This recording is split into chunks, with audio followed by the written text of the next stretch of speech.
iPhone 4S, the most amazing iPhone ever. The iPhone 4S keeps breaking records. Rumors about the iPhone 5 have already begun, and problems with Siri and your security become an issue. All this and more coming up right now.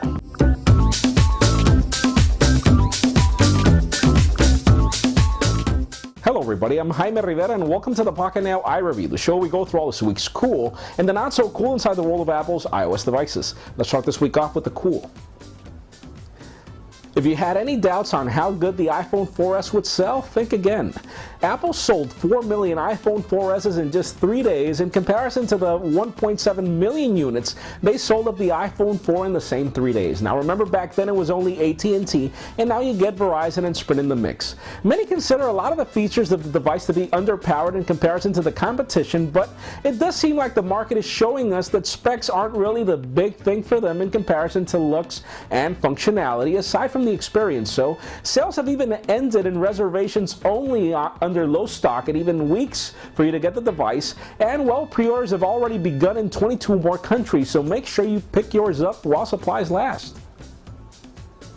Apple has recently aired a new Siri commercial that tries to show you just how useful Siri can be. The question is, do you really use Siri or not? Is it really worth it or not? Well, Brandon recently spent some time talking to Siri, if that's even possible, and he recorded his thoughts on what he thinks of the platform and where it should go. So far, Siri's good, but it could be so much better with just a couple of tweaks. If it's for you or not, it's really highly dependent on your busy lifestyle and how much time you spend doing tasks, and how many things your phone should be able to do for you instead of you having to do it on your phone. Watch Brandon's video to see if it really meets your needs or not, because again, it has a lot to do with the fact that, well, phones should be smart enough, if they are called smartphones, to do things for you instead of you having to do it for them. Aside from that, make sure you watch our Pocketnow face-offs in comparison with the iPhone 4S and the Droid Bionic, and also the Samsung Galaxy S2. All really good videos to show you if one device is worth it or not in comparison to the other. Now, what about the iPhone 5? Yeah, you heard it. The rumors have begun. According to certain reports, Steve Jobs spent his last days living working on Apple's next iPhone, and his involvement on the iPhone 4S was really minimal. Rumors have it that Apple does plan to release an iPhone 5 next summer at WWDC, and well, does it make sense or not? Well, just think about it. I mean, Apple released the iPhone 4 on Verizon in February, and just a couple of months later we get the iPhone 4S, so it does make sense. So let's just keep the speculation up, and well, let's just hope for the dramatic redesign coming up next, and hopefully some LTE love when people are going crazy for it, and when carriers are just evolving to it. As we get close to the not-so-cool section, let's talk a little about Steve Jobs. His biography is scheduled to air on Monday, October 24th, and already everyone is talking about certain excerpts and comments that have been pulled from his bio. Some parts of it have the true idea of what it was like for a guy like Steve Jobs to be building these new products and just how exciting these product launches were, but on the other side, well, we also have his honest opinion on what we could expect from competition.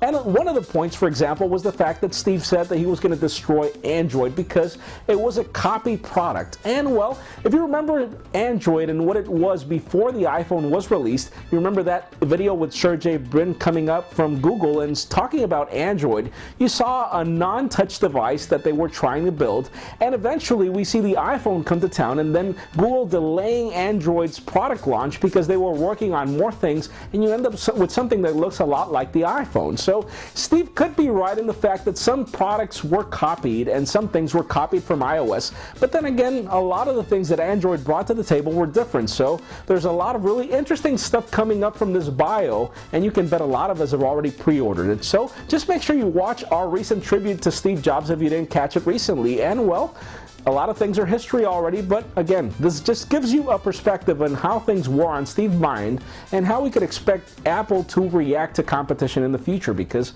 Ice Cream Sandwich is looking very interesting.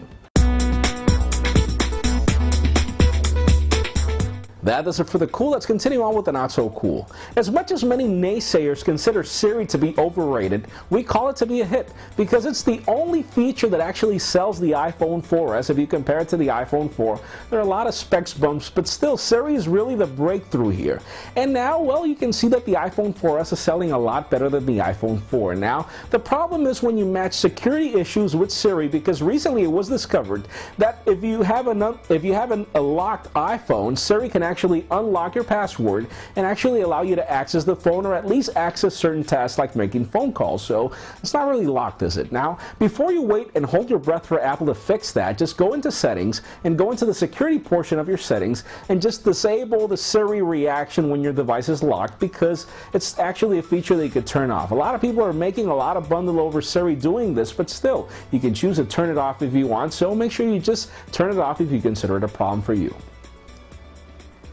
And is there an untethered jailbreak for iOS 5? The answer is no. The dev team's own Muscle Nerd recently tweeted about the fact that some people are selling a service called FastFrame, and according to FastFrame, it claims to jailbreak and bring you an untethered jailbreak to iOS 5. So far, first of all, the dev team never charges for their jailbreaks, and second of all, they have nothing to do with FastFrame. So remember to stay away from these scams. I've actually even been a victim of these scams in the past. So make sure you don't pay for this stuff, at least unless you buy it on eBay or something where you can actually have eBay buyer protection. So far, the dev team has not released any untethered jailbreak for iOS 5.